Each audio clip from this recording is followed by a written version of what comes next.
Hi everybody.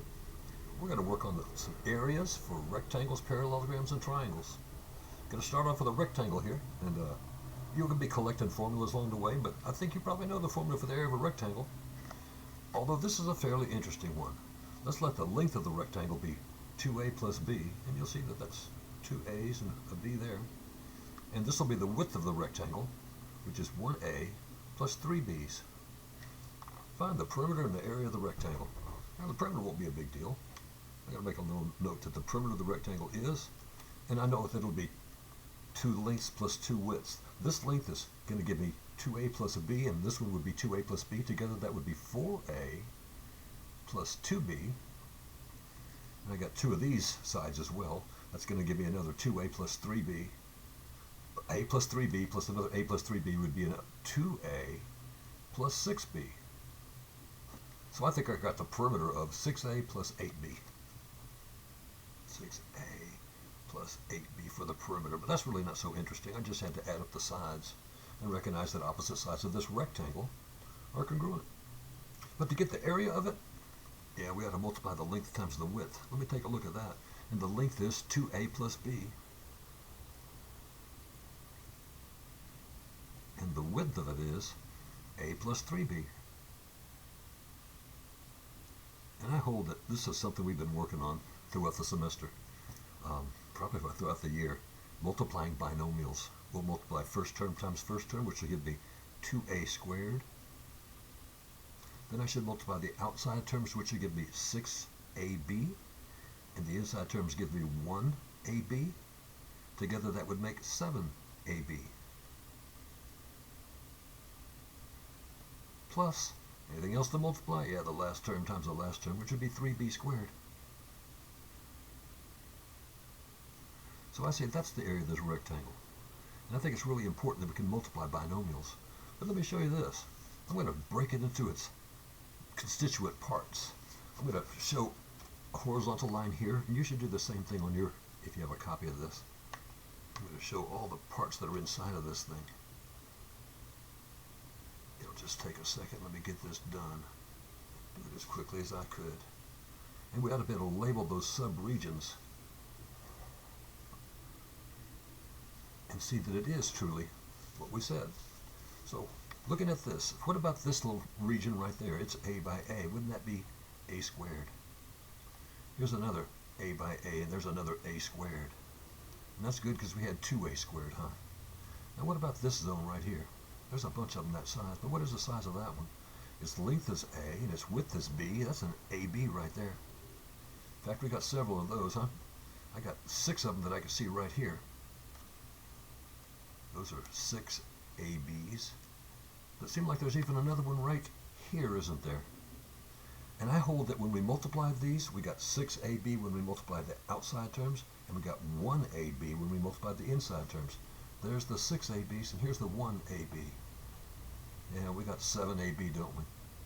And then the last, well, we're supposed to have 3B squares, and yeah, that's what these are, aren't they? This is B on that side and B on that side. That's a B squared right there. There's another b squared and another b squared. So what's the area of this rectangle? And if you multiply these correctly, you're going to have to agree it's 2a squared plus 7ab plus 3b squared. And that's a pretty good thing to do. Let's work out with the area of a parallelogram. You would need to know the formula for the area of a parallelogram. It's right here. Area of a parallelogram is just the base times the height. And they're going to give us those dimensions pretty much. We've got to work around a little bit.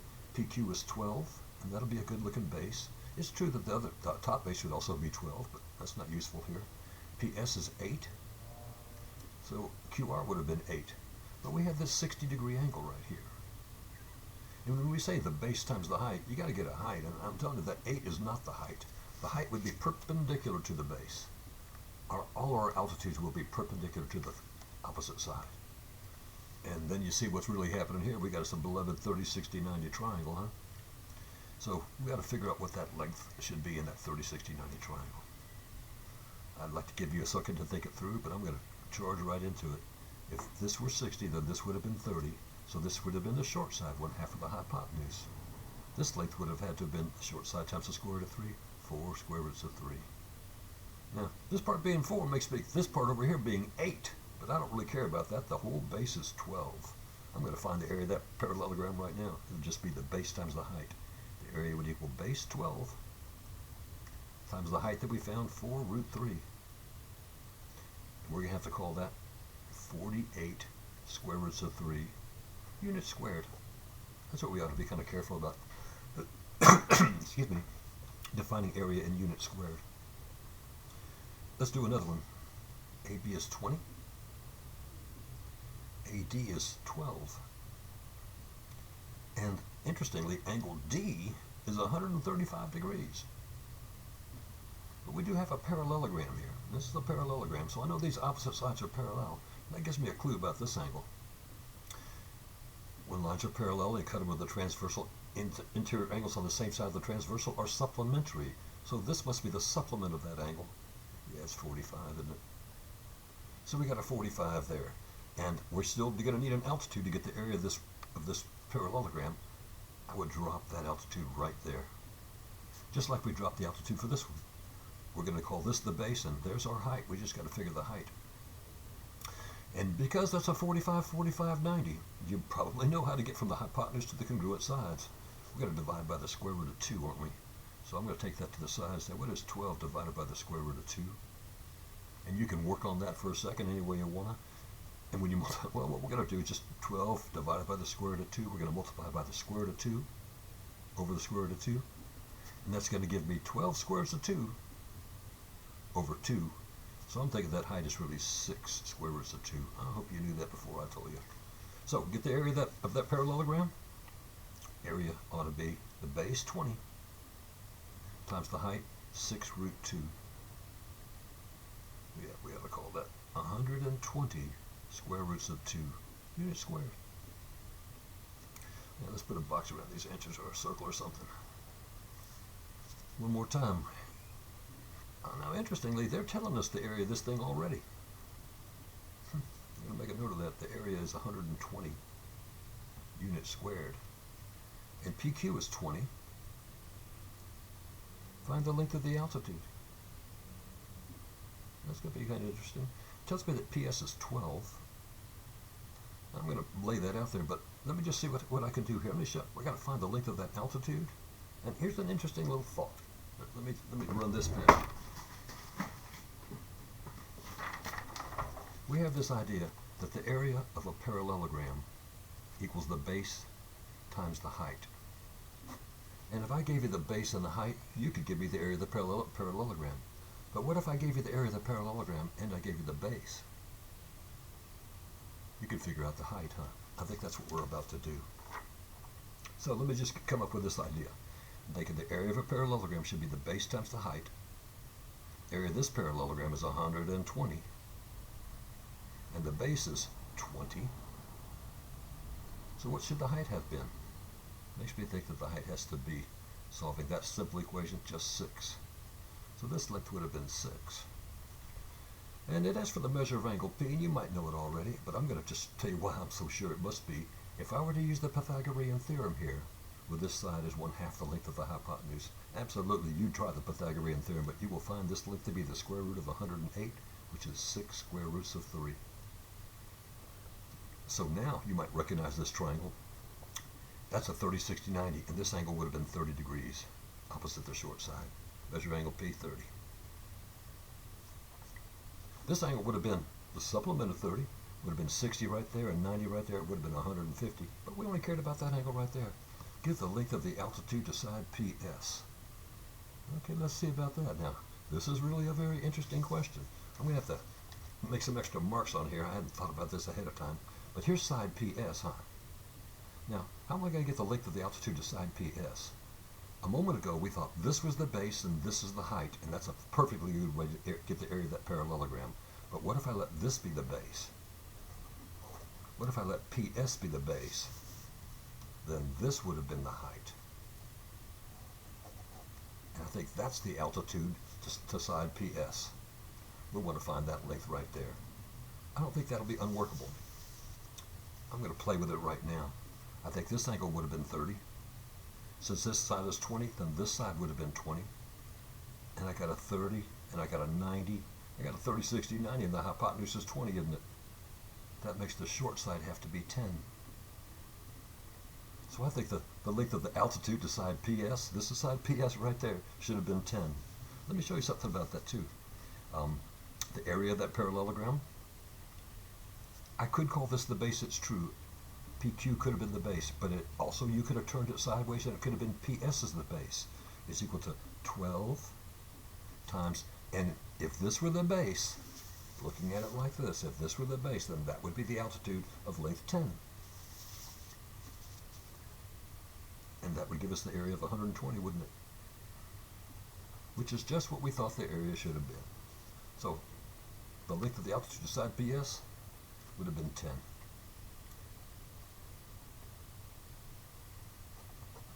You can get areas from different perspectives, different bases, different heights, but you get the same area. I think you'll see that coming up a lot. Triangle ABC is a right triangle with legs AC is 5 and BC is 12. Yeah, this is a really good example. Give the area of the triangle. And that would not be a hard thing to do. Here's what we should be thinking. If I got a right triangle with one of the legs 5 and one of the legs 12, they're already perpendicular, so I could call that 5 the base and the 12 the height. Or vice versa, you could call the 12 the base and the 5 the height. That'd be fine. So I can get the area of the thing that way. The area of the triangle will be 1/2 times its base. No, I'm going to let 12 be the base. But the height that would go with that base of 12 would be this 5. And that gives me an area. Half of 12 is 6, and 6 times 5 would be 30. Unit squared, that's the area of that triangle. But let me show you this interesting thing. If you were to use the Pythagorean theorem, you might know the length of side AB. Give the length of side AB, it'd have to be 13, wouldn't it? That's just because we know that 5 squared plus 12 squared equals 13 squared. That's a Pythagorean triple. But now, give the length of base AB we just did, and the length of the altitude to base AB. Here's a very interesting question. Catch this. I'm going to find the length of this altitude. This is not a 30, 60, 90 triangle. This is not a special triangle at all. But here's the thought. Different bases, different heights, same area. We already know the area of this triangle, don't we? The area of a triangle is equal to 1/2 times its base times its height. But the area of this triangle, we already know by using this base and this height that it was 30. But what if you let the base be this 13? What would this height have to have been? That's what we're going to figure out about. It'd be 1/2 times the base, and I'm forcing the base to be 13 this time. So what is the height that would go with that? There's the height that we're talking about now. So if I solve this, I'm going to have it all figured out. I would not take a half of the 13, although you could. You could what I would do is multiply both sides by 2 to get rid of this half, and I would have 60 is equal to 13 times h. And then I just got to divide both sides by 13. And that length that is the height right here would be 60/13. And I'm thinking so that probably would be 4 times 13 is 52, and 8 left over the 13ths, 4 and 8/13. That's what that have to have been, huh? Just 13 divided into 60. Let's play some more. I think I got some more things to show you. Let's check out this triangle, see what we can do. Angle B is 120 degrees. It's an isosceles triangle. These sides are marked to be congruent. And AB and BC are both 10. And I want the area of this thing. It's just give the length of the altitude from vertex C. So I'm going to show that altitude from vertex C. The thing you got to remember is that altitude goes from a vertex to the line of the opposite side perpendicularly. To get to that opposite side perpendicular, we're going to need to extend AB. Then I can go from point C to that line perpendicularly. The altitude to a triangle is often outside the triangle. Remind yourself, we're going to be finding the area of that shaded triangle right there. But the altitude is outside of it. However, since this was 120 degrees, that angle right there would have been 60. And since this length were 10, we got a little 30, 60, 90 triangle we can work with. Short side opposite the 30, this would have been the 30, would have been 5. And the altitude we care about is 5 times the square root of 3. So I think I can get the area of this triangle right quick. The altitude from vertex C is 5 root 3. Give the area of the triangle, and I'll always remember the area of a triangle. The most basic formula is 1/2 times its base times its height. And in this case, the 10 would have been the base, and the 5 square roots of 3 would have been the height. So 1/2 times the base, 10, times the height, 5 square roots of 3. That's going to give us, take a half of that, 10 is going to be 5, and 5 times 5 is going to give us 25 square roots of 3 units squared for the area of that triangle. Now, it wants me to do some more. I'm going to look at this triangle again. I'm going to sketch it again because I kind of botched it up before, but take a look. It says, give the length of the altitude from vertex B, and here's vertex B on this triangle ABC, just the same triangle we just did work with. I know that it's isosceles, and this angle was 120. So wouldn't this angle have been 30 and 30? If 120 went there, these two angles would have 60 to share, and since it's isosceles, they would have been 30 and 30. And I'm just going to keep working around here. If this length were 10 and this length were 10, let me show that altitude right there. That's also an altitude to this triangle. This was the altitude from vertex C. This is the altitude from vertex B to side AC. And we got a 30, 60, 90 triangle that we're working with there. The hypotenuse is 10. That short side, which is that altitude, would have been 5. The longer leg would have been 5 times the square root of 3. I expect, because this is isosceles, this would have also been 5 times the square root of 3. So a question you might ask yourself is, how long is segment AC? Yeah, this is 5 root 3 and 5 root 3. That'd be 10 root 3, wouldn't it? Okay, I'm going to get the area of this triangle another time. I'm just confirming what we did last time. It ought to be 1/2 times, and we're using this as the base this time. The base doesn't have to be on the bottom. That base is 10 root 3, and its height is 5. And as we multiply that up, a half of 10 is going to give me 5 root 3 times 5. And yep, there's 25 square roots of 3, huh? Which is what we said the area was last time. And I go back to that refrain. Different bases, different heights, same area. There's different ways you can measure this area. Check out this guy. PQ is 10. QR is 18. We got a 135-degree angle right there, huh? Give the length of the altitude from vertex R and give the area of the triangle. Now, the altitude from vertex R must go to the line of the opposite side perpendicularly. The only way we can get the line PQ perpendicularly, we ought to extend it to the right. Now I figure I can get to it perpendicularly. There's the altitude that I care about. And because this is a 135-degree angle, this one must be 45. And if this is a 90 and that's a 45, this is going to be a 45, 45, 90. I know the hypotenuse of that 45, 45, 90. We're going to need to know the lengths of the other sides. We're going to need to know the length of this altitude. And to go from the hypotenuse to the congruent sides in a 45, 45, 90, I got to divide by the square root of 2. And 18 divided by the square root of 2, going to make that length be 9 square roots of 2. That'll be the altitude that we care about here. Get the length of the altitude for vertex R. There it is, buddy. 9 root 2. Give me the area of the triangle. Area of the triangle is going to be 1/2 times its base. It's 10 times its height, 9 root 2. Work on that for a second. I've got a half of 10. It's just going to give me 5, and 5 times 9 is going to give me 45 square roots of 2. There you go. Let's look at another triangle. This has a lot of triangles. I've got to show you some other things when we finish this page, but let's work this triangle first. It's an isosceles triangle with WY congruent to YX. That's making me think that these two angles would be congruent, wouldn't they? Base angles of this isosceles triangle, and angle W is 30. So this angle would have been 30. Give the length of the altitude from vertex Y. Well, I got to catch this length, that this length was 10, and this length was 10. Let me show that altitude from vertex Y. It goes from Y to the line of the opposite side perpendicularly. Now, this one fits nicely within the triangle, but an altitude doesn't always do that. And here I got a 30 and a 90. I figure I got a 30, 60, 90, you guess? All right, see what else I can do here. So in this 30, 60, 90, let's work out and get all the things figured out there. Short side would have been 5, and the longer leg would have been 5 times the square root of 3. Because it's isosceles, these triangles are congruent. This would have also been 5 times the square root of 3.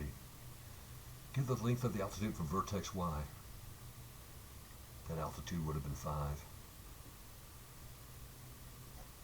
Give the perimeter of the triangle. I just wanted to be sure that you figured out all these lengths. In the perimeter of the triangle, 20 plus 10 square roots of 3. The perimeter of the triangle is that 20 plus 10 square roots of 3. Now give the area of the triangle. And it asks me for the altitude here in a minute, but we'll get to that in a second. But give the area of the triangle, and the area ought to be 1/2 times its base, and we're using this as the base, I figure. 10 square roots of 3, that is, we're using Wx as the base. It is 10 square roots of 3, and the height is 5. So when I compute that area, half of 10 is going to be 5 times 5. I'm going to have 25 square roots of 3 for the area of that. Now, I'm going to have to do something a little bit clever here. Watch this. It asks me for the altitude from vertex x, from this vertex. Now, that altitude from vertex x has to go to the line of the opposite side perpendicularly. The opposite side is wy. How can I get to it perpendicularly? I'll have to extend it, won't I? So I'm going to do just that. And try to get from x to that line perpendicularly. There she blows right there. There's my new altitude. If this were the base, that would be my height. Now bear in mind that 10 talks about this side right there. I'm going to get the length of that altitude. There's probably a couple ways I could. I think that this full angle would have been 120. That would have left us 60 right there. That's the longer leg, isn't it? In this 30, 60, 90 triangle. To go from the longer leg to the shorter leg, I'd have to divide by the square root of 3. So this length would have been 10 divided by the square root of 3, which is 10 square roots of 3 over 3.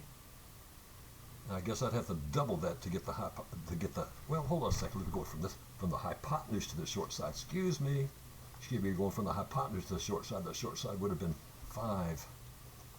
And then to get to the longer leg, I apologize, would be 5 times the square root of 3. That's how long that altitude is, I think. But let me work it a different way. The area of the triangle is equal to 1/2 times the base times the height. But I already know the area of this triangle, don't I? I think I already figured it out by going 1/2 times the base times the height, and I came up with 25 square roots of 3. And I'm going to use a different base this time. I'm going to use the base of length 10. 1/2 times 10 times the height that would correspond with that base. And that, I'm just going to call it x for right now, but we're talking now about this length right there that we've already discovered. If I work through this, I got 25 square roots of 3 is equal to 1/2 of 10 is just going to give me 5x. Divide both sides by 5. And that length would have been, well, that's going to give me 5 root 3, isn't it? Now we tracked that down other ways when we worked with this 30, 60, 90 triangle, but I think this is what it was about. The idea that we already knew the area of the triangle. And if we had a base, if you know the area of the triangle and you know the base, by this formula you can figure out the height. So the altitude from vertex x would have been 5 root 3. A couple of ways we can see if that would be true. Here comes another. An equilateral triangle. Now this guy's not going to go away. It's a really nice question. Give the length of the altitude from vertex C. Because it's equilateral with perimeter 24, each of the sides would have been 8. If you want to know about that altitude from vertex C, go ahead and show that altitude from vertex C to the midpoint of the base, wouldn't it? In an isosceles triangle, the altitude is going to go to a midpoint. These sides would have each been 4. Because it's an equilateral triangle, this angle would have been 60. I figure that's going to be a 30 because we got a 90 right there. Short side's 4, right about that longer leg. Yeah, 4 times the square root of 3, isn't it? All right, so the length of the altitude from vertex C, 4 square roots of 3. The area of the triangle, a couple ways you could do this, but we'll just stick with the 1/2 times the base times the height right now. The area of this triangle ought to be 1/2 times its base, and that was 8. And its height was 4 root 3. And what do you say that's going to give me? About 16 root 3, huh? 16 square roots of 3 units squared. That's what I'll be saying about that one. One more time. This is an interesting case. I think I might just show you a couple of things to go interestingly here. The right triangle has legs of length 9 and 12. I'm going to let this one be the 9 and that would be the 12. Give the area of the triangle. And that'd be pretty easy because that could be the base and that could be the height, and the area of the triangle would be easy. I'm going to work it this way, say the 12 is the base and the 9 is the height, and that's really the same darn thing. It's the same area. 1/2 times 12 times 9, and that's going to just give me 6 times 9, which is 54 units squared. That's the area of that triangle. Give the length of the hypotenuse, and I think you might already know that already. 9 squared plus 12 squared. Use the Pythagorean theorem. It's going to give me 15 squared. That's a big 3, 4, 5 triangle. So this length would have been 15. Now give the length of the altitude to the hypotenuse. Now check this out. Now this is the altitude to the hypotenuse. This line drawn perpendicularly from the opposite vertex to that side perpendicularly. Can we find that length? It's not a 30, 60, 90, but it is a triangle. And the area of a triangle is given by 1/2 times the base times the height. But in this triangle, we already know the area. So let's replace that with 54. And we're going to let this 15 be the base, won't we? If we're going for this altitude. So it equals 1/2 times the base, 15, times the height. Well, that's what we're looking for. We're going to call that guy h and figure it out. I don't like to take 1/2 of 15 very much, so I'm going to multiply both sides by 2. That would give me 108 is equal to 15 times h. Then I'll divide both sides by 15. Now I'm going to come up with the height pretty quick here. 108 divided by 15, well, 15 goes into 105 7 times. And when you subtract 105, you got 3 left over, so it's 3/15. You could write 3/15, but that's going to be the same as 7 1/5. So that's what the length of that height would have been right there. I'm going to call that a height. 7 1/5. But I got a couple other things I still want to show you. Let's look at a couple of trapezoids. Make sure you remember the definition of a trapezoid. It has a quadrilateral with a single pair of parallel sides. We'll call those the bases. And I got to give you a formula for the area of a trapezoid. It's something you want to write down and remember. The area of a trapezoid is the average of the bases times the height. It would be given by base 1 plus base 2 divided by 2 times the height. For lots of interesting reasons, but let's just use it for right now. Now, in this situation, I'm given this was isosceles. It's got a couple of 60-degree angles. I don't know the length of the lower base, and I don't know the height either. But we're about to figure that out. And this is something you'll always do when you get around a trapezoid. Drop altitudes at either endpoint of the upper base, like this. That's called dropping an altitude. I'm going to drop another one from this place as well. And that's giving me a rectangle and a couple of triangles to play with. And this triangle's got a 60 and a 90. It's going to be a 30, 60, 90. You work out those sides. That would have been 5, and that would have been 5 times the square root of 3. This triangle's going to match up 5 and 5 square roots of 3. If this length across the top were 12, this length across the bottom would have also been 12. Yeah, I think I know the length of that lower base now, huh? That's going to be 22, isn't it? Adding up those lengths. And I got the altitude as well. So I'm going to find the area of that trapezoid. Base 1, 12. Plus base 2, 22. Divided by 2. The average of the bases times the altitude. That altitude is 5 square roots of 3. These added up to 44 divided by 2, which is going to give me 22. Times 5 square roots of 3.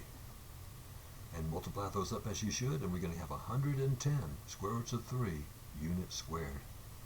That's what I would report the area of this trapezoid to be. Something I always like to do. Let's do this. Let's get the area of that triangle right there. The area of that triangle ought to be 1/2 times its base, 5, times its height, 5 square roots of 3. And that would be 25 square roots of 3 over 2. 1/2 of 25 square roots of 3. I'm going to find the area of this trapezoid piecewise, adding up all the parts. wouldn't this one also be a half of 25 square root of 3? So together those two would make 25 square root of 3. Plus, what about the area of that rectangle in the middle? Well, if you multiply the length times the width on that rectangle, 12 times 5 square root of 3 give you 60 square root of 3, wouldn't it? So what would we get if we added those up? I wish I would have got this number right there, but I'm not. Let's see what I might have done wrong. Let's see. Area of this triangle was 25 square root of 3 divided by 2, and there's another one. And this is base times the height ought to give me 60 square root of 3. So I got some little problem here. Let's figure that out. Oh goodness, I found my area. You probably saw it a long time ago. When I was doing this over here, how did I get that 22 square root of 22? I should have added up those two bases. That would have made 34 divided by 2. That's 17, huh? Times 5 square roots of 3. Now, so I did it wrong the first time through, but that gives me that 85 square roots of 3. I'm so glad I checked it by doing this over here, by adding up the parts. It kept me from turning in that dumb answer, because it was not 110 square roots of 3. Should have been base 1, 12, plus base 2, 22, divided by 2. That's 34 divided by 2. And 34 divided by 22 is going to be 17 times that height of 5 root 3, giving me 85 root 3, which is what we get when we add the area of that rectangle. 12 times 5 square root of 3 is going to give me 60 square root of 3, plus the two triangles that added up to 25 square root of 3. So I kind of screwed it up, but let's be careful on this next one. Got to get the area of this trapezoid. Going to need those altitudes. Drop them at either endpoint of the upper base. Here we're going to have 45, 45, 90s. Let's figure out those couple of things. This would have been 5 times the square root of 2. And that would have been 5 times the square root of 2. This triangle's going to match, huh? 5 root 2 there and 5 root 2 here. This length is 8, so that length would have been 8. Hey, how long's that lower base anyway? 8 plus 10 root 2, isn't it? Alright, so let's get the area of this trapezoid. Base 1, 8 plus base 2, 8 plus 10 square roots of 2. Divided by 2, we're going to get the average of the bases and then multiply by that altitude. Hey, who's the altitude here? Yeah, 5 root 2, huh? Here we'll have 16. Everything's going to be divisible by 2, so I'm going to do that division. If it weren't, we'd have to work around that. But here it is. 16 divided by 2 will just give me 8. Plus, and then 10 root 2 divided by 2 is going to give me 5 root 2 times 5 root 2. Multiplying through there, and 5 times 8 root 2 gives me 40 root 2. And what about this 5 root 2 times this 5 root 2? Yeah, that's going to give me 25 times the square root of 2 times the square root of 2 is a plain old 2, so 25 times 2, that's 50. I say the area of this trapezoid is 40 square root of 2 plus 50. But because I made an error last time, let me just check that out this time. What's the area of this triangle right here? Well, 1/2 times its base, 5 square roots of 2, times its height, 5 square roots of 2. That'd be 25 square roots of 2 over 2. There's the other half of that 25 square roots of 2 over 2. Hold on a second. Square root of 2 times the square root of 2 gives me a full-on 2, doesn't it? Give me that. That's 50 over 2. That's 25, isn't it? So 25 for this triangle and 25 for that triangle. There's 50. Plus, what about there, this rectangle in the middle? That's 40 square roots of 2. Yeah, we can't add them up any better than that, but that's what it ought to be. Be careful there. I should be too. Let me show you about a rhombus. A rhombus is an equilateral parallelogram. All the sides are congruent. But let me just tell you, let's say on this one, that we know the length of the longer diagonal. I'm going to show the longer diagonal here. And give it some length that'll give us a chance to work with something. Let's say in this rhombus ABCD, that longer diagonal AC is, let me make it be 16. If we want the area of this rhombus. The thing that you got to remember about a rhombus is the diagonals are perpendicular. There's got to be right angles right there. And there's an interesting way you can do it. You can work out with all these right triangles and add up the parts, and that would work just fine. But here's another thing you got to catch. If AC was 16, then this part would have been 8. The diagonals of a rhombus bisect each other, and 8. And so we can work out, and we can get the length of this other side, probably using the Pythagorean theorem right there. I see that coming. I'm going to get this thing, I'm going to call that center point Z, and go get length DZ. 8 squared plus DZ squared should equal 12 squared. 64 plus dz squared is equal to 144. So dz squared is equal to 80. So dz is equal to the square root of 80. Yeah, that's 16 times 5, huh? That'll make it be 4 root 5. So this length is 4 root 5. And this length is also 4 root 5. There's a clever formula for the area of a rhombus. You can do it piecewise, but let me give you this formula. The area of a rhombus is, this equilateral parallelogram is diagonal 1 times diagonal 2, 1/2 the product of the diagonals divided by 2. 1/2 the product of the diagonals. Let's see what that would do for us this time. Diagonal 1 could have been 16, couldn't it? This full diagonal. And this other diagonal, how long is it? 16 square roots of 5, isn't it? Oh, excuse me, 8 square roots of 5. I'm going to add those up times 8 square roots of 5 divided by 2. What do you get when you get that? This is diagonal 1, 16 times diagonal 2, 8 root 5 divided by 2. That gives me, let's see, 64 is 128 square roots of 5 over 2. I'm thinking 64 square roots of 5, huh? That's what it ought to be. Now, could they have done that a different way? How about we find the area of that triangle right there? I think these 4 triangles are all the same size. If I can find the area of that one triangle multiplied by 4, I should get the same answer. So the area of that triangle right there would have been 1/2 times its base. I'm going to call that base be 4 square roots of 5 times its height, 8. And 1/2 of that 4 root 5 would be 2 root 5 times 8. That gives me 16 times the square root of 5. So I got 16 times the square root of 5 on this one, 16 times the square root of 5 on each of the other 3. And if I multiply that times 4, yeah, I'm going to get that same amount. I think it's good that you remember this formula, though, 1/2 the product of the diagonals. Now, I've done a few things here and a couple things for you to think about.